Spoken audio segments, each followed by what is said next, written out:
नमस्कार, मैं हूं संजय शर्मा। आप देख रहे हैं 4 PM गुजरात। गुजरात लॉबी परेशान है क्योंकि संघ काबू में नहीं आ रहा। संघ अब कुछ और रणनीति बना रहा है। गडकरी के चारों तरफ घेराबंदी कर रही है दिल्ली सरकार, ऐसी चर्चा है। केपी मलिक जी ने तो यहां तक बता दिया कि गडकरी के विभागों की फाइलों पे अब लेंस लगा के पड़ताल शुरू की जा रही है कि कहीं कुछ मामला बने तो कार्रवाई और आगे बढ़ा दी जाए। गडकरी खुल के कह रहे हैं कि मेरे खिलाफ पेड कैंपेन चल रहा है, अभियान चल रहा है। तो क्या वास्तव में भारतीय जनता पार्टी को भारतीय जनता पार्टी ही निपटाने में जुट गई है? पूरी बातचीत करेंगे केपी मलिक जी से, राजनीतिक संपादक हैं भास्कर के। चलते हैं उनके पास। आपसे रिक्वेस्ट है 4 PM गुजरात को सब्सक्राइब करिए, ज्वाइन करिए, सुनिए क्या कहते हैं KP Malik. 4 PM news network में स्वागत है केपी मलिक साहब आपका। जी नागपुर धन्यवाद संजय जी। नागपुर से कोई सूचना आ रही है, आप तो हैदराबाद बैठे हैं लेकिन नागपुर गर्म हो रहा है। 100 साल पूरे हो रहे हैं आज विजयदशमी पर संघ के, लेकिन संघ के दुलारे हैं गडकरी साहब। मन में गडकरी साहब के बड़ी इच्छा है कि साहब मोदी जी की जगह ले लें, लेकिन जब जब ऐसे ख्याल आते हैं, ऐसी ऐसी चर्चाएं आती हैं, तो कभी पूर्ति घोटाले की फाइलें खुल जाती हैं, कभी उनके बेटों की कंपनियों की चर्चा होने लगती है। और गडकरी साहब ने फिर 2-3 बार कहा कि मेरे खिलाफ पैसा दे के प्रोपोगंडा चलाया जा रहा है। हमने कहा भी कभी बता दिया जाए भाई कि ऐसा कौन है जो पैसे दे रहा है गडकरी के खिलाफ खबर चलाने को। और प्रधानमंत्री जी के पास इंटेलिजेंस है, सारी खुफिया एजेंसियां हैं, सबको लगा देना चाहिए। उनकी मिनिस्ट्री में एक सीनियर मिनिस्टर के खिलाफ कोई पैसे देके अभियान चला रहा है, लेकिन मामला कोई जांच वाच नहीं कराई गई। आपने तो कह दिया कि जब कराने वाले ही वो हैं तो क्या जांच कराएंगे, लेकिन कुछ और बड़ी खतरनाक खबरें आ रही हैं। क्या सूचना है आपके पास, क्योंकि आपका नेटवर्क बहुत तेज रहता है? गडकरी साहब के भविष्य को क्या कुछ खतरा हो सकता है, या ये लड़ाई अभी और बढ़ रही है? क्या सूचना क्या आपके पास मलिक साहब? संजय जी, अगर आप देखें कि आज संघ के लिए, भारतीय जनता पार्टी के लिए बहुत ही स्वर्णिम दिन है। कल 100 साल पूरे हो जाएंगे संघ को। मोदी जी ने सिक्का जारी किया है और मोदी जी के सपने में पिछले कुछ दिनों से लगातार आरएसएस और संघ आ रहा है। ये आपने देखा, जिस जिस संघ को वो पिछले 11 साल से भूले बैठे थे, वो संघ संघ उनके आजकल घंटी बज रही है दिमाग में संघ की। वो आप देख रहे हैं। तो ये एकाएक क्यों हो रहा है? पिछली चर्चा में हमारी आपकी जब बात हुई थी, मैंने आपको ये कहा था कि संघ ने ठान लिया है कि वो अपना त्रिशूल जो है, जो सत्ता का त्रिशूल मोदी जी के पास है, उसको वापस लेने का निर्णय संघ ने कर लिया है। सत्ता का त्रिशूल एक बार फिर दर्शकों के लिए बता दिया जाए, उनको समझ नहीं आएगा कि भाई सत्ता का त्रिशूल क्या है। आपके चैनल पे तो हम कई बार चर्चा कर चुके हैं। सत्ता का त्रिशूल ये है कि मोदी जी की सत्ता, भारतीय जनता पार्टी और राज्यों की सरकारें जो है, जो पर्ची वाले मुख्यमंत्री बना रखे हैं, तीनों मोदी शाह के हाथ में है। तो ये है सत्ता का त्रिशूल। तो त्रिशूल अब आपके हाथ में नहीं रहेगा। एक सूल रख लीजिए आप, इतनी परमिशन आपको है। और वो सूल, सबसे कमजोर सूल जो है, वो है केंद्र की सत्ता, जो उधार की कुर्सी और उधार की बैसाखी पर रखी हुई है, कभी भी गिर सकती है। तो संघ ने ये कहा है कि सबसे पहले संगठन जो है हमें दे दीजिए आप, और हम संगठन अपने तरीके से चलाएं। अब जब संगठन चलाने की बात होती है, जिस राष्ट्रीय अध्यक्ष की तलाश भारतीय जनता पार्टी टॉर्च लेके कर रही है इतने दिनों से, दुनिया की सबसे बड़ी सियासी पार्टी है भारतीय जनता पार्टी, लेकिन एक जो है राष्ट्रीय अध्यक्ष नहीं चुन पाए। समय समय पे कहते हैं कि पारिवारिक दल ही हैं, वो तो सबको मालूम है कौन अध्यक्ष होगा, सबको पता है कांग्रेस का अध्यक्ष कौन होगा, समाजवादी का कौन होगा, मायावती का कौन होगा, सबको पता है अध्यक्ष को। भारतीय जनता पार्टी का अध्यक्ष किसी को नहीं पता। तो भारतीय जनता पार्टी का अध्यक्ष तो भारतीय जनता पार्टी के लोगों को भी नहीं पता। इतनी बड़ी पार्टी में आप अध्यक्ष ही नहीं चुन पा रहे हैं। तो ये जताता है कि आप बहुत ज्यादा कंफ्यूज हैं, बहुत ज्यादा फंसे हुए हैं। अब आप इसको संजय जी मोटे तौर पे अगर आप देखते हैं, मोदी शाह की पसंद है भूपेंद्र यादव, धर्मेंद्र प्रधान, खट्टर साहब, दुनिया भर की सूची इन्होंने दी थी संघ को। संघ ने एक सिरे से खारिज कर दी। इन्होंने जो अपनी संघ ने जिन पर सहमति जताई थी, उसमें शिवराज चौहान, वसुंधरा राजे, गडकरी जी। अब वसुंधरा राजे ने मना कर दिया। अभी पिछले प्रोग्राम में आपने देखा किस प्रकार से रिएक्शन दिया उन्होंने। उससे पहले शिवराज जी आए थे और संघ प्रमुख ने उनको झंडे वाला भी बनाया था। वो हाथ जोड़ के चले गए कि साहब ये बड़ा मोर्चा लेना मेरे बस की बात नहीं है, गुजरातियों से मोर्चा मैं नहीं ले सकता, तो मुझे तो आप जो है वो अपना मध्य प्रदेश में रहने दीजिए, उधर ही कृपा कर दीजिए। और आप तो मध्य प्रदेश अगर नहीं दे सकते, मुझे छत्तीसगढ़ ही दे दीजिए, मैं तो उसी से गुज़ारा कर लूँगा अपना, लेकिन इधर मुझे बचाइए आप। तो वो वहाँ सरेंडर कर गए। अब घूम फिर के बचते हैं गडकरी जी। गडकरी जी पे समय-समय पे संघ दाँव लगाता रहता है और कई बार ऐसा करता है कि गडकरी जी को आगे बढ़ा के संघ थोड़ा पीछे हो जाता है। वो सुताई शुरू हो जाती है गडकरी की। अब यही हाल अब हुआ कि गडकरी जी को कहा गया कि भई आपको जो है राष्ट्रीय अध्यक्ष बनाया जाए और आप तैयारी करिए और जैसे इस तरह की सुर्खियाँ पहुँची इधर, तो इधर शुरू हो गया। आपने भी कहा कि भई आप जो है मेरे खिलाफ पैसे देकर षड्यंत्र कुछ लोग चला रहे हैं और उस षड्यंत्रकारी में अच्छा षड्यंत्र संजय मिश्रा और केपी मलिक तो चलाएँगे नहीं, ममता बनर्जी तो षड्यंत्र चलाएँगी नहीं, उनको तो कोई फ़ायदा होने वाला है नहीं। लालू और राहुल गांधी या अखिलेश यादव को तो फ़ायदा होगा नहीं। तो ये कौन है जो षड्यंत्र चला रहे हैं? तो ये षड्यंत्र चलाने वाले कौन हैं, ये आप जानते हैं। अब बात ये हुई है कि इनको कैसे निपटाया जाए, क्योंकि ये घड़ी-घड़ी परेशान करते हैं, कई बार कर चुके हैं और सबसे बड़ा खतरा यही है गुजराती लॉबी के लिए। तो इस खतरे को कैसे नेस्तनाबूद किया जाए, उसकी तैयारी चल रही है अंदर ही अंदर। उनकी बताते हैं, हमारे जो सूत्र बता रहे हैं कि उनकी कुछ फाइलें मंगाई गई हैं और उन फाइलों पे कुछ एक्शन किया जाए। कुछ जो गडकरी है गडकरी एथरे जी एथ गडकरी के जो लड़कों की कंपनियाँ हैं, उन पे कुछ फाइलों में ज़रा देखा जाए क्या किया जाए और उसमें कुछ पूछताछ की जाए, क्या किया जाए थोड़ा-सा इनको देखिए संजय जी अगर आप यहाँ बैठ के हम और आप चैनल पे बहस कर रहे हैं और हमारे घर में कुछ परेशानी हो जाती है, आपके बच्चे को बुखार चढ़ जाता है, तुरंत डॉक्टर के जाना है, तो हम प्रोग्राम बंद करके तत्काल घरवाली के फ़ोन पे भागेंगे और बच्चों को देखेंगे जाके। तो छोड़ दो, भूल जाएँगे हम इस प्रोग्राम को। तो ऐसे ही ये होगा कि जब आपके बच्चों के ऊपर कुछ बात आएगी, तो आप तमाम जो है रण क्षेत्र छोड़ के भाग जाएँगे, इसलिए नस वहाँ दबाई जाए। तो ये नस दबाने का एक प्रयास किया जा रहा है और ऐसे में संघ मज़ा ले रहा है। संघ भी कम नहीं है, संघ ऐसे में मज़ा ले रहा है, संघ आगे बढ़ के अब कुछ कर नहीं रहा है और यहाँ अकेले पड़ गए हैं गडकरी जी। और आज मैं पहली बार आपके चैनल पे थोड़ा-सा संजय जोशी पे भी खपा हूँ। संजय जोशी अगर आज भी नहीं बोल रहे हैं, अब भी नहीं बोल रहे हैं, तो वो किस चीज़ का इंतज़ार कर रहे हैं?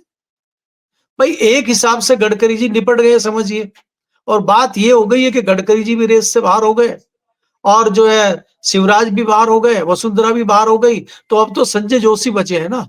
तो संजय जोशी को मोर्चा जो है रूडी की तरह लेना चाहिए। अगर संजय जोशी रूडी की तरह मोर्चा नहीं लेते हैं, तो फिर काहे के वो गडकरी के साथी है और काहे को पार्टी सँभालेंगे? तो मैं पहली बार संजय जोशी को ये कह रहा हूँ कि अब समय आ गया है कि आप जो है अपना ब्रह्मास्त्र उठा लीजिए गांडीव और आप जो है युद्ध के मैदान में उतर जाइए। ये हमारी सलाह उनको है, क्योंकि अब समय आ गया है और संघ आपके पीछे रहेगा वो दिखाने के लिए रहे, कुछ रहे, संघ तो आपके पीछे है इसमें कोई कहने की बात है नहीं। गडकरी जी के ऊपर जो वार चल रहा है, कहीं न कहीं इनको एहसास हो चला है कि गडकरी के ऊपर संघ का आशीर्वाद है, ये तो जग ज़ाहिर है। और जो एक महाराष्ट्र में सरकार चल रही है, वो भी कहीं न कहीं गडकरी के सहयोग से, गडकरी के तरीके से और गडकरी की सपोर्ट से चल रही है और गडकरी जी उसमें अच्छा खासा सहयोग कर रहे हैं वहाँ के मुख्यमंत्री को। और एक गठबंधन सा आपस में बना हुआ है, उस गठजोड़ को तोड़ने के लिए ये प्रयास है। और आपको जब कमज़ोर कर दिया जाएगा, तो आप बहुत ज़्यादा हाथ-पैर नहीं मारेंगे। मतलब उनको कहेंगे उनका पेच टाइट करने का समय है और कोशिश की जा रही है कि इनके थोड़े-से जो है पेच टाइट किए जाएँ। ये थोड़ा इनके पेच लूज़ हो गए, बीच-बीच में इनके पेच टाइट होते रहते हैं। आपने देखा था पीछे जो है वो सड़क पकड़ी गई थी, भ्रष्टाचार क्योंकि किसी आज तक किसी दूसरी मिनिस्ट्री में आपने भ्रष्टाचार देखा नहीं। पेट्रोलियम मंत्रालय में 1 पैसे का भ्रष्टाचार नहीं है। रेलवे में कभी कोई भ्रष्टाचार हुआ ही नहीं है आज तक ज़िंदगी में। इसके अलावा जितनी मंत्रालय हैं, किसी में कोई भ्रष्टाचार नहीं है। सिर्फ जो है रोड एंड ट्रांसपोर्ट में भ्रष्टाचार है और अब जो है ये एथनॉल में निकल आया। तो ये जो भ्रष्टाचार मोदी सरकार पकड़ रही है, तो ये तो भाई सरकार है, पकड़ सकती है और भ्रष्टाचार में कोई भी अंदर जा सकता है। अब हम यहाँ गडकरी की तारीफ थोड़ी करेंगे। भाई भ्रष्टाचार अगर गडकरी कर रहे हैं या उनके लड़के कर रहे हैं, तत्काल उनको जेल जाना चाहिए। हम ये कह के ये सिंपैथी थोड़ी दे देंगे गडकरी को कि आप भ्रष्टाचार करिए, हम लोग आपके वकील बन के आपकी तरफदारी करें। अगर कोई भी व्यक्ति भ्रष्टाचारी है, गडकरी भ्रष्टाचारी, तत्काल जेल जाने चाहिए। तो ऐसे पे तो मोदी जी के ऊपर कोई उंगली उठाएगा नहीं, क्योंकि मोदी जी तो भैया हरिश्चंद्र सत्यवादी है, वो तो छोड़ते नहीं, वो तो जेल में डालते हैं, तुरंत एक्शन करते हैं, ईडी सीबीआई, इसीलिए तो उनकी है। तो इसलिए ये पेच टाइट करने का एक नतीजा जो है आपके सामने है गडकरी जी के ऊपर। बिल्कुल, जी। बिल्कुल ठीक कह रहे हैं आप कि ये अगर ऐसा होता है तो बहुत बड़ी बात हो जाएगी। दूसरा, प्रधानमंत्री जी ने बिल्कुल तारीफ़ों के पुल बाँध दिए संघ के। मतलब पहले तो मोहन भागवत के जन्मदिन पे लंबे-लंबे आर्टिकल, अब संघ की तारीफ़ों में पुल, और विपक्ष जो है वो सवाल उठा रहा है कि भैया संघ ने तो कभी तिरंगा भी नहीं फहराया अपने यहाँ। वो तो अंग्रेज़ों की जासूसी करते थे, ये संजय सिंह कह रहे हैं। प्रधानमंत्री के संघ से डर गए हैं। मोदी जी को लग रहा है कि भागवत जी ने कुर्सी के पाए हिलाने शुरू कर दिए हैं। 75 साल की उम्र होने के बाद मोदी जी पे प्रेशर बन गया है। लगता क्या है संघ की इतनी स्तुतिगान, ये वही बीजेपी है जो 2024 से पहले जेपी नड्डा उनके अध्यक्ष कह रहे थे कि अब हमें संघ की जरूरत नहीं है, और प्रधानमंत्री जी अब संघ के आगे बिछे जा रहे हैं। इस हृदय परिवर्तन का कारण क्या महसूस करते हैं केपी मलिक साहब? डर कहाँ है, खौफ कहाँ लग रहा है इनको? संजय जी, आप ये देखिए पहले कि ये संघ जो है, ये किसी व्यक्ति से या किसी उससे नहीं चलता। संघ की अलग एक अपनी विचारधारा है और संघ उस पे काम करता है। चाहे कोई कितना ही बड़ा व्यक्ति हो, उनका कहना ये है कि वो संघ से बड़ा नहीं है। किसी भी इनके इनके 3 दर्जन करीब संगठन हैं। संगठन का कोई भी अध्यक्ष हो, कोई भी कार्यकर्ता हो, कोई भी पदाधिकारी हो, वो संघ से बड़ा नहीं है। संघ अपने तरीके से उनको चलाता है। और आप देख चुके हैं कि एक एक समय ये था कि वाजपेयी जी का और अडवाणी जी का जो है भारतीय जनता पार्टी में जलवा था, उनकी तूती बोलती थी। लेकिन एक झटके में अडवाणी जी को बाहर कर दिया गया जब लगा किसी काम के नहीं है ये। तो संघ ये देखता है कि भारतीय जनता पार्टी में अगर आपकी उपयोगिता नहीं बची है, तो अब आप किसी काम के नहीं है, लंगड़े हो गए हैं, और लंगड़े घोड़े को युद्ध के मैदान में गोली मार दी जाती है। तो सीधा-सीधा आप इस चीज को समझ लीजिए। और संघ हमेशा दूसरी लाइन तैयार करता रहा है क्रांतिकारियों की पार्टी के लिए।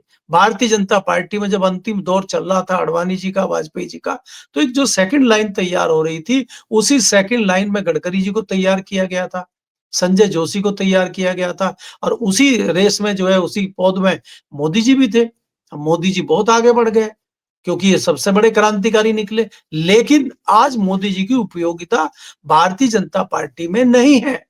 मैं आपको लगातार इतने दिन से कह रहा हूं कि 3 दर्जन सांसद हैं भारतीय जनता पार्टी के जो सवाल खड़े कर रहे हैं, लेकिन वो संघ के दबाव में, वो भारतीय जनता पार्टी की विचारधारा के दबाव में बाहर नहीं आ रहे हैं।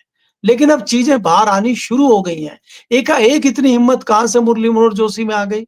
मुझे याद है जब 2019 में मोदी जी शपथ लेके प्रधानमंत्री की गए थे,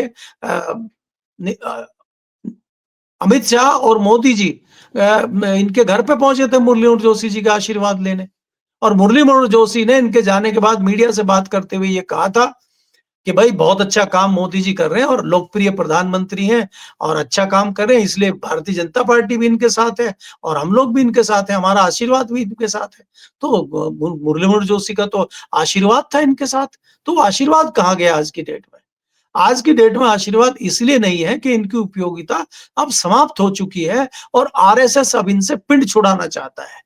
आप देखा, अगर आप देखोगे थोड़ा सा 12 में 13 में आप चले जाएं, तो अडवाणी जी पीछे हटने को तैयार नहीं थे, लेकिन उनको पीछे हटाने के लिए क्रांतिकारी व्यक्ति चाहिए था, और वो क्रांतिकारी व्यक्ति लाया गया था संजय जोशी के रूप में, और उसी ने अडवाणी जी का इस्तीफा लिया था। तो आज भी किसी एक ऐसे क्रांतिकारी की जरूरत संघ को है जो इन अनुपयोगी लोगों से इस्तीफा लेके इनको मार्गदर्शक मंडल का रास्ता दिखा सके। इन्होंने तो मार्गदर्शक मंडल बनाया था, वो कोई दूसरा सार्थक दल मंडल बना दे, कोई पार्थक दल मंडल बना दें, कोई दूसरा कोई बना दें। तो ऐसे व्यक्ति की तलाश अभी संघ को है, इसीलिए मोदी जी की उपयोगिता संघ को दिखाई नहीं दे रही है। जी। मुझे लगता है कि प्रधानमंत्री जी थोड़ा कंफ्यूज हो गए, क्योंकि जब वो बातें कर रहे थे तो कह रहे थे कि सबसे बड़ी समस्या जो है वो घुसपैठ की है। ये भूल गए कि 11 साल से हुकूमत उनकी है। वो बिहार में एफआईआर के मुद्दे को सही साबित करने के लिए कह गए, लेकिन 11 साल से सरकार आपकी, बॉर्डर आपके अधीन में आता, घुसपैठ कहाँ से हो रही है? और जब बिहार में ये निकल के आए हैं आंकड़े, तो चुनाव आयोग को बताना चाहिए कि कितने घुसपैठियों के नाम काट दिए गए, कौन कौन से देश के घुसपैठियों के नाम काट दिए गए। घुसपैठी शब्द को वो मुसलमानों से जोड़ना चाहते हैं, एक दिमाग में फ्रेम बनाना चाहते हैं कि घुसपैठ केवल मुसलमानों ने की है। लेकिन हकीकत सब जानते हैं कि जब आपके पास आंकड़े ही नहीं है, आपके पास झूठे आंकड़े हैं, तो फिर क्या हिंदू क्या मुसलमान, आपको सिर्फ सत्ता हासिल करनी है, उसी का ये सारा नाटक है। तो ये घुसपैठी घुसपैठी घुसपैठी कह के इन्होंने झारखंड में लड़ा, चुनाव लड़ा, उससे पहले बंगाल में लड़ा, और अब बिहार में भी ये मैसेज है घुसपैठी। आपको क्या लगता है घुसपैठी है क्या? संजय जी, जब दिल्ली में घुसपैठिए हो सकते हैं तो बिहार में क्यों नहीं है? आज दिल्ली के घुसपैठिए कहां चले गए? दिल्ली में आपकी सरकार है, केंद्र में आपकी सरकार है, ये घुसपैठिए मोदी जी के साथ ही चलते हैं। मोदी जी जहां, घुसपैठिए वहां। ये डायलॉग है कि मोदी जी जहां, घुसपैठिए वहां। जहां जहां मोदी जी जाएंगे वहां वहां घुसपैठिए आएंगे, और जहां जहां चुनाव होगा, जहां जहां चुनाव होगा वहां घुसपैठिए पाए जाएंगे। घुसपैठिए सबसे पहले जो दिखे थे आपको, वो बंगाल चुनाव में दिखे थे। बंगाल चुनाव हो गया तो सारे घुसपैठिए दिल्ली आ गए। दिल्ली का चुनाव हो गया तो सारे घुसपैठिए जो है अब बिहार चले गए हैं। और जैसे ही बिहार का चुनाव संपन्न होगा, ये सारे घुसपैठिए आसाम पहुंच जाएंगे। तो फिर आसाम में घुसपैठिए बताएंगे प्रधानमंत्री जी। ये आप मुझे ये बताइए, निकाले कितने गए हैं देश से आज तक, उसकी सूची जारी करिए ना। आपके आपके घुसपैठियों को निकाल रहा है अमेरिका। 73 साल की एक महिला को भेज दिया निकाल के, हथकड़ी बांध के। आप भी तो कुछ रिपोर्ट पेश कीजिए, आप भी तो कुछ फोटो वीडियो बनाइए कि देखिए भाई, हमने ये 10 जो है घुसपैठिए आ गए थे भारत में, और हमने बांग्लादेश में फेंक दिया इनको, हथकड़ी लगा के दिखाइए कुछ। ये सिर्फ जुमलेबाजी है। मैं इसीलिए आपको कह रहा हूं कि मोदी जी का ये अंतिम दौर चल रहा है। और फिर मैं वही पुराना डायलॉग कहता हूं, सारे हथियार इनके खत्म हो गए हैं और अब इन्होंने रथ का पहिया उठा लिया है। तो रथ के पहिए से युद्ध नहीं जीते जाते।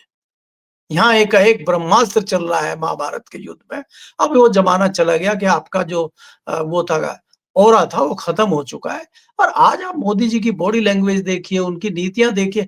आज संजय जी, आप बताइए, आप कसीदे पढ़ रहे थे परसों तक वांगचुंग के, और एकाएक आपने उसको गिरफ्तार कर लिया। और आप कह रहे हैं सब कुछ शांति है, सब बढ़िया है, तो आप क्यों वहां पे कर्फ्यू लगा के बैठे हैं?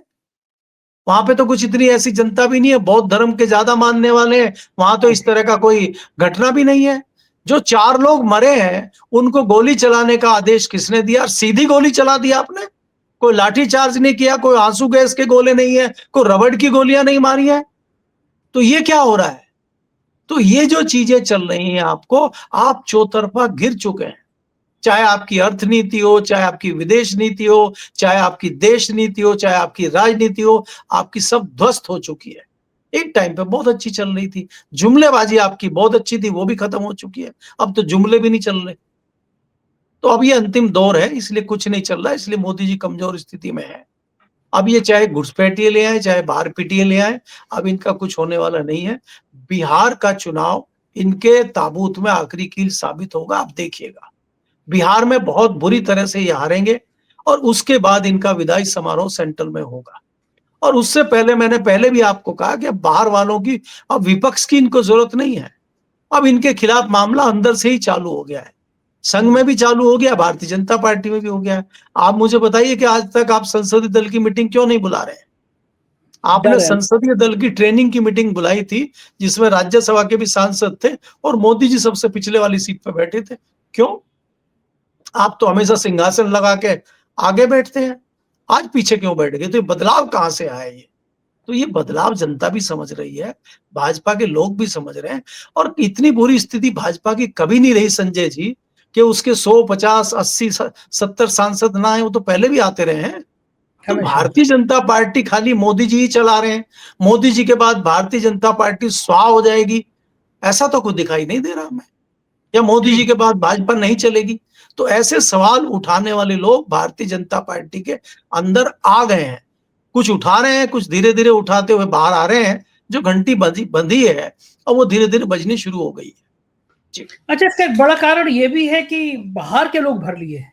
कौन? जो जो विपक्ष के नेता थे, जो भ्रष्ट थे, जिन पे आरोप लगता था हजारों करोड़ की रिश्वत का, बेईमानी का, उन सबको पार्टी, मतलब बीजेपी की वॉशिंग मशीन में इधर आदमी गया, उधर क्लीन होके निकल आया। ये दूसरी पार्टी के भ्रष्ट लोगों को चुनने का नतीजा है कि पार्टी बची नहीं। कांग्रेस पार्ट 2 हो गई है वो। आपको लगता है कि इसको लेके बड़ा आक्रोश है? संजय जी, इसमें दो चीजें हैं। एक तो आप ये देखेंगे कि जो संघ और भारतीय जनता पार्टी की विचारधारा के जो सांसद हैं, मैं उन्हीं सांसदों की बात हमेशा करता हूं।